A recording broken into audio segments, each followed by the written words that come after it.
Hi, எப்படி இருக்கீங்க? நாங்க நல்லா இருக்கோம் சார். நீங்க எப்படி இருக்கீங்க? என்ன புதுசா சார்லாம் சொல்றீங்க? ஆமா, இனிமே உங்களை சார்னு தான் சொல்லணும்னு மேடம் சொன்னாங்க. அப்படியா? யார் அந்த மேடம்? இதோ இங்க நிக்கிறாளே நூடுல்ஸ் மண்டை, இவ தான் சார். என்ன ரோஜா, இதெல்லாம் தேவைதானா? இருக்கட்டும் மாமா, இப்போ அதனால என்ன? அதெல்லாம் ஒண்ணு வேணாம், அவ சும்மா சொல்லிருப்பாமா. நீங்க ஆஃபீஸ் வரமாட்டீங்களோன்னு நினைச்சு நாங்க பயந்துட்டோம். நீங்க வந்ததுல எங்களுக்கு ரொம்ப சந்தோஷம் அர்ஜுன். ஆமா அர்ஜுன், உங்களுக்கு நடந்ததெல்லாம் கேள்விப்பட்டோம், இருந்தாலும் ரொம்ப கஷ்டமா தான் இருக்கு. டேய் குண்டா, கொஞ்ச நேரம் உன்னால சும்மா இருக்க முடியாது? ஆறுதல் சொல்றேன்னு மாமாவை இப்படி கஷ்டப்படுத்திட்டியே. மாமா. ஆமா, உங்களுக்கு எப்படி தெரியும் இதெல்லாம்? ஏன் தெரியாது? ரோஜா தான் ட்ரீட் வச்சாலே. என்னது ட்ரீட் வச்சாலா? ஏ ரோஜா, எனக்கு நிச்சயதார்த்தம் நின்னதை உங்ககிட்ட சொன்னது மட்டும் இல்லாம ட்ரீட் வச்சிருக்கியா? அது வந்து மாமா, இல்ல நான் ஏன் ட்ரீட் வச்சேன்னா, அப்போ என் கல்யாணம் நின்னது உனக்கு சந்தோஷமா? நான் அங்க எவ்வளவு வருத்தப்பட்டுக்கிட்டு இருந்தேன், நீ தான் வந்து பார்த்தல்ல. ஆனா நீ மனசுக்குள்ளேயே வந்து ரொம்ப குளிர் காஞ்சுக்கிட்டு இருக்கியா? ஐயோ மாமா, அது அப்படி இல்ல. வேற எப்படி? ஐயோ டக்குன்னு கேட்டாரே, என்ன சொல்றது? இல்லை மாமா, நம்மெல்லாம் ஒன்றுக்குள்ள ஒன்றா ஃப்ரெண்ட்ஸாக பழகிட்டோம். எங்கள் டீம்லேருந்து ஒரு ஆளாக கம்மியாகிட்டே இருக்கீங்க. எல்லோரும் போயிட்டீங்கன்னா எங்களுக்கு ஆள் பத்தாம நல்லா இருக்காதுல்ல டீமே. அதனால தான் உங்களுக்கு கல்யாணம் நின்னது நினச்சி சிங்கிளாகவே இன்னும் இருக்கீங்கன்னு நான் ட்ரீட் வச்சேன் மாமா. யூஸ்வலாக இதெல்லாம் ஃப்ரெண்ட்ஸுக்குள்ளே நடக்கிற டேர்ம்ஸ் தானே மாமா. நீ என்னதான் சொன்னாலும் என் விஷயத்த என்னோட பெர்மிஷன் இல்லாமல் எல்லார்கிட்டையும் சொன்னது ரொம்ப தப்பு. சாரி மாமா. யூஎஸ்க்கு ரிப்போர்ட் பண்ணியாச்சு. இன்னொரு ஹாஃப் அன் ஹவரில் நம்மளோட ப்ராஜெக்டை அப்ரூவ் பண்ணிட்டாங்களா ரிஜெக்ட் பண்ணிட்டாங்களான்னு தெரிஞ்சிடும். போயிட்டு வாங்க, let's have a lunch. Arjun. குண்டுமல்லி பாப்பா. அர்ஜுன் ப்ளீஸ் கொஞ்சம் ரிலாக்ஸ் ஆயிரு. என்ன ஆனாலும் பார்த்துக்கலாம். சிந்து தானே, நான் பேசி பார்க்கட்டுமா? வேணா குண்டுமல்லி பாப்பா. அவ எதுவும் நினச்சிக்க மாட்டா அர்ஜுன். இங்க இருக்கிற எல்லார விடையும் என்கிட்ட தான் அவ நல்லா பேசுவா, நல்லா பழகுவா. என்னால உங்க ஃப்ரெண்ட்ஷிப் கெட்டு போயிடக்கூடாதுன்னு பாக்குறேன். பரவாயில்லை விடு. ஃபீல் பண்ணாத அர்ஜுன், எல்லாம் ஒரு நாள் சரியாகிடும். நீ ஆசைப்பட்ட பொண்ணு உனக்கு கிடைப்பா கண்டிப்பா. குண்டுமல்லி பாப்பா, ஒரு நிமிஷம் நில்லு. சொல்லு அர்ஜுன். எனக்கு நீ ஒரு உதவி பண்ண முடியுமா? சொல்லு அர்ஜுன், என்ன செய்யணும்? நானு என்னால முடிஞ்சா கண்டிப்பா நான் பண்றேன். சிந்துவுக்கு என்ன பிடிக்குமா இல்ல பிரேம பிடிக்குமான்னு எனக்கு இப்ப வரைக்கும் தெரியல. எனக்கு தெரியும் அர்ஜுன். என்ன சொல்ற நீ? ஆமா, இங்க இருக்கிற எல்லார விடையும் சிந்து என்கிட்ட தான் ரொம்ப க்ளோஸா இருப்பா. நல்ல பொண்ணு தான், எந்த ஒரு பிரச்சனையும் என்கிட்ட வச்சுக்க மாட்டா. நானும் அவகிட்ட ரொம்ப ஜாலியா இருப்பேன். அதனால என்னமோ அவ என்கிட்ட அவ மனசுல இருக்கிற எல்லாத்தையும் ஒரு நாள் என்கிட்ட ஷேர் பண்ணா.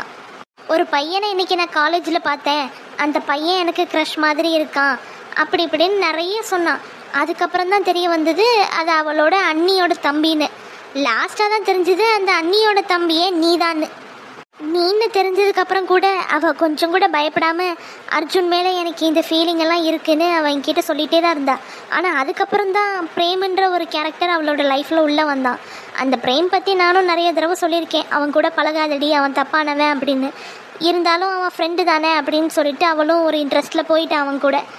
ஆனால் அந்த பிரேம் உன் லைஃப்பில் இவ்வளோ பிரச்சனை பண்ணுவான்னு எனக்கு தெரியாது அர்ஜுன். எனக்கு நீ ஒரு ஹெல்ப் பண்ணணும். சொல்லுங்க அர்ஜுன்.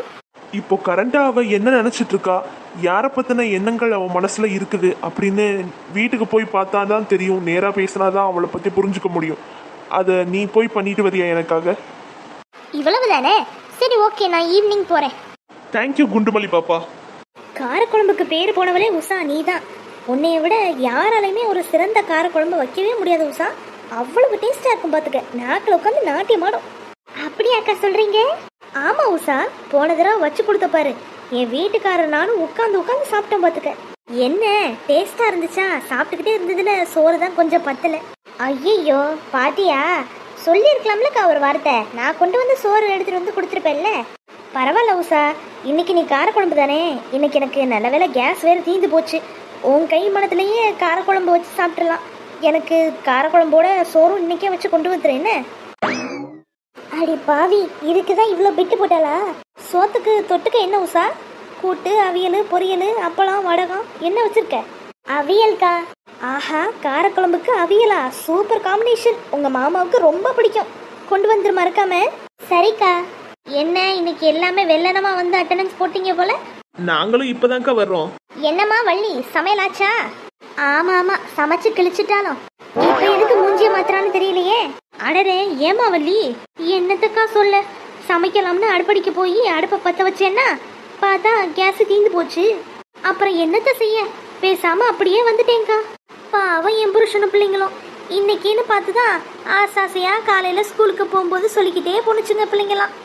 அம்மா எனக்கு பூரியும் வடையும் வேணும் நைட்டுக்குன்னு ஒருத்தி, இல்லை எனக்கு இடியாப்பமும் குருமாவும் வேணும்னு ஒருத்தன். இப்படியெல்லாம் ஆர்டர் போட்டு போனாங்க.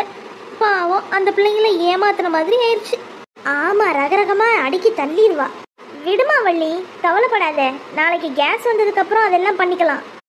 ஆளை பாருங்க. பரவாயில்லம்மா, நீ ஒன்றும் கவலைப்படாத, நானே உனக்கு சமைச்சு கொண்டு வந்து தர்றேன்னு சொல்லுவான்னு பார்த்தா நாளைக்கு கேஸ் வந்ததுக்கு அப்புறம் அதெல்லாம் செஞ்சுக்கோன்னு அறிவுரை சொல்றாங்களாம். இந்த ஈர வெங்காயம் எனக்கு தெரியாது பாரு. எங்க வீட்டுல நைட்டுக்கு சாப்பாடு தான் எப்பயும் சாப்பிடுவோம். உனக்கு ஒன்றும் பிரச்சனை இல்லைன்னா நான் சோறும் குழம்பும் தர்றேம்மா நைட்டுக்கு. லட்சு கொடுக்கறது மட்டும் உங்க 4 பேருக்கு கண்டிப்பா பத்தாதுலக்கா. நான் வேணா ஒரு 2 தட்டு இட்லியை வச்சு கொண்டு வந்து தர்றேன். ஆமாம்மா, பத்தலன்னா சொல்லு, நானும் கூட செஞ்சு கொண்டு வந்து தர்றேன். இருக்கட்டும், என்னத்துக்கு, ரொம்ப சந்தோஷமா இருக்கு. என்னம்மா இப்படி சொல்லிட்ட? அப்புறம் எதுக்கு நாங்க அக்கம் பக்கத்துக்காரங்கன்னு இருக்கோம்? ஒண்ணுன்னா உதவுறதுக்கு தானே. ஏன் குதிரை முடி, நாளைக்கு எங்க வீட்டுல யாருக்காவது ஒரு ஆளுக்கு கேஸ் தீந்துருச்சுன்னா நீங்க கொண்டு வந்து தருவீங்கல்ல? லட்சுமி அக்கா, இன்னைக்கு என்ன குழம்பு உங்க வீட்டுல? பேச்ச மாத்துறது பாரு. வத்த குழம்புமா? சைவம் தானா? என்னம்மா வள்ளி? இல்லக்கா, உங்க கை பக்குவத்துல வத்த குழம்பு வச்சீங்கன்னா அவ்வளவு டேஸ்டா இருக்குன்னு சொன்னேன். என்னக்கா, இப்பதான் என் கை பக்குவத்துல காரக்குழம்பு நல்லா இருக்கும்னு கேட்டீங்க, அதுக்குள்ளேயும் சாப்பிட ஒன்றும் இல்லைன்னு லட்சுமி அக்காட்டையும் ராணி அக்காட்டையும் சின்ன பொண்ணுகிட்டே கேட்டுட்டு இருக்கீங்க. ஐயோ, இவ இருக்கிறத மறந்துட்டேனே. அது ஒன்றும் இல்லை ஊசா, உன்கிட்ட வாங்குற காரக்குழம்பு இன்னைக்கு மதியானத்துக்கு வந்துடும். அது போக நைட்டுக்கு தேவைப்படும்ல, அதனால தான் இவங்க கிட்டலாம் கேட்டேன். இவங்க கொடுத்ததுல மிச்சம் மீதி இருந்துச்சுன்னா நாளைக்கு காலையில் சூடு பண்ணியோ இல்லை ஃப்ரிட்ஜில் வச்சோ நான் சாப்பிட்டுக்கவே இல்லை ஊசா. ஏன்னா கேஸ் எப்போ வரும்னு தெரியல பாரு. இதுக்கு மேலே அவட்ட பேசணும் ஏதாவது கேவலமாக நினைப்பா. எல்லாரும் சாப்பிட்டீங்களா? சாப்பிட்டோம் அர்ஜுன். தேங்க் காட், நம்ம ப்ராஜெக்ட்டை யுஎஸ் கம்பெனி அப்ரூவ் பண்ணிட்டாங்க. இந்த ப்ராஜெக்ட் தான் நம்ம இவ்வளவு நல்லா பண்ணிட்டு இருந்தோம். இந்த 1 வருஷத்தோட உழைப்பு இந்த ப்ராஜெக்ட் தான். இதுல மட்டும் கொஞ்சம் சொதப்பல் ஆயிருந்துச்சு, நான் செம்ம காண்டா இருப்பேன். இந்த ப்ராஜெக்ட்கான கடைசி நாள் இன்னைக்கு தான். இன்னைக்கு நான் தான் சைன் போட்டு அதை மெயில் பண்ணணும்னு ஞாபகப்படுத்தினதே ரோஜா தான். இன்னைக்கு ரோஜா நீ மட்டும் இல்ல, இந்த ப்ராஜெக்டை கண்டிப்பா நம்ம அனுப்பியிருக்கவே முடியாது. கை கொடு ரோஜா. ஐயோ கடவுளே, ஏ மாமாவா என்னைய புகழ்ந்து பேசுறாரு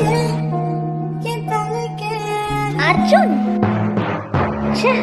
என் மாமாவே இப்பதான் என்னைய பத்தி ஏதோ பெருமையா ஆசையா சொல்ல வந்தாரு, அதை இவ கெடுத்துட்டாளே. சொல்லு குண்டுமல்லி பாப்பா. இந்த ப்ராஜெக்ட்டுக்கு சைன் போடணும்னு ஞாபகப்படுத்தினதுக்கே ரோஜாவை இப்படி பிரைஸ் பண்றீங்களே. இந்த ப்ராஜெக்டை ஒத்தையாளா இருந்து எல்லா வேலையும் இழுத்து போட்டு ராத்திரி பகல்னு பார்க்காம கஷ்டப்பட்டு பண்ணது நம்ம சிந்து தான். இவ இப்ப அதை பத்தி எதுக்கு தேவையில்லாம ஞாபகப்படுத்துறா? அவ ரொம்ப டேலண்டான பொண்ணு தான். ஓகே தென், எல்லாரும் வீட்டுக்கு கிளம்புங்க, நாளைக்கு ஆஃபீஸ் வந்தா போதும். குண்டுமல்லி பாப்பா, எனக்கு ஞாபகம் இருக்கு அர்ஜுன், நான் வீட்டுக்கு போகும்போது அவளை பார்த்துட்டே போறேன், நீ எதுக்கும் டென்ஷன் ஆகாத. இவ என்ன தனியா அர்ஜுன் கிட்ட பேசுறா? யார பார்க்க போறா? பின்னால பின்னால. என்ன வேணும் ரோஜா? அது இல்ல மாமா, நீங்களும் நானும் சேர்ந்து தானே வந்தோம். அதான் இப்போ நான் வண்டி கொண்டு வரல, உங்க கூடவே வந்துடலான்னு கேட்கலான்னு தான் நின்னேன். இல்ல ரோஜா, எனக்கு வெளியே கொஞ்சம் வேலை இருக்கு, நீ கேப் புக் பண்ணி போயிரு. குண்டுமல்லி பாப்பா, உனக்கு எதுவும் ப்ராப்ளம் இல்லைன்னா நான் உன் கூட வந்துடுறேன். இல்ல பாவம், நீ ஏன் அவங்கள வேற டிஸ்டர்ப் பண்ற? நீ போக வேண்டியதானே? இல்ல மாமா, நான் அவ கூட போறதுல உங்களுக்கு என்ன பிரச்சனை? நான் டிஸ்டர்ப் பண்றேன்னா என்னன்னு அவ சொல்லட்டும், நீங்க ஏன் சொல்றீங்க? என்ன குண்டுமல்லி பாப்பா, போலாமா? அது நான் வெளியே போறேன். வெளியே வா. எங்க? அர்ஜுன். சரி ரோஜா, நான் உன்கிட்ட உண்மையை சொல்றேன், நீ வீட்ல இத பத்தி யார்கிட்டயும் சொல்லாத. முக்கியமா அம்மாவுக்கு இது தெரியவே வேண்டாம். என்ன மாமா? குண்டுமல்லி பாப்பா சிந்துவை போய் பார்க்க போறாங்க, எப்படி இருக்கா என்ன ஏதுன்னு கேட்க போறாங்க. அவ்வளவுதானே மாமா, இதுக்கே நீங்க இவ்ளோ டென்ஷன் ஆவறீங்க? சில். நானும் சிந்துவை போய் பார்க்கணும்னு நினைச்சேன். இன்னைக்கு வேணா நான் குண்டுமல்லி பாப்பா கூட போய் சேர்ந்து பார்த்துட்டு வந்துடட்டுமா? பாவம் சிந்து, அதான் அன்னைக்கு இப்படி ஆயிடுச்சே. ஆண்டி வேற ரொம்ப பேசிட்டாங்க. இப்போ நான் போனேன்னா எல்லாம் சரியாயிடும்.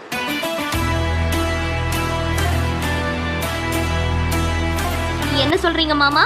போயிட்டு வா ரோஜா. நீயும் குண்டுமல்லி பாப்பாவோட சேர்ந்து போனீங்கன்னா சிந்து இன்னும் கொஞ்சம் பெட்டரா ஃபீல் பண்ணுவா. ஓகே மாமா, பாய்.